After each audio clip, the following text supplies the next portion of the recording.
ಮಳವಳ್ಳಿ ನಟರಾಜ್ ಉರ್ಫ್ ಗಿಲ್ಲಿ. ನಾನು ಪಾಂಡವಪುರ ನಟರಾಜ್ ಮಾತಾಡ್ತಾ ಇರೋದು.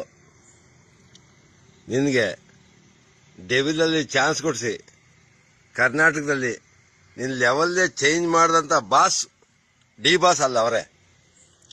ಹೆಣ್ಮಕ್ಳು ಮಾನ ಕಾಪಾಡಿಗೆ ಹೋಗಿ ಏನು ಅವ್ರ ವ್ಯಾಚಾರ, ಅವ್ರ ಎನಿಮಿಗಳೆಲ್ಲ ಸೇರಿ ಹಿಂಗೆ ಮಾಡ್ಬಿಟ್ಟವ್ರೆ.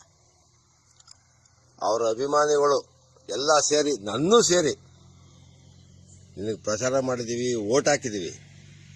ಫಸ್ಟು ಹೋಗಿ ಇವತ್ತು ಕಷ್ಟದಲ್ಲಿರ್ಬೋದು ಅವರು, ಅವ್ರನ್ನ ಮಾತಾಡ್ಸೋ ಅಪ್ಪಾಜಿ. ಡಿ ಬಾಸ್ ಅವರು ನಿನಗೆ ಆಶೀರ್ವಾದ ಮಾಡವ್ರೆ, ಫಸ್ಟ್ ಮಾಡಿರೋರೆ ಅವರು. ಅವ್ರನ್ನ ಮಾತಾಡ್ಸೋ ಅಪ್ಪಾಜಿ ಹೋಗಿ ಪ್ಲೀಸ್. ನಾನು ರಿಕ್ವೆಸ್ಟ್ ಇದು. ಜೈ ಡಿ ಬಾಸ್, ಜೈ ಗಿಲ್ಲಿ.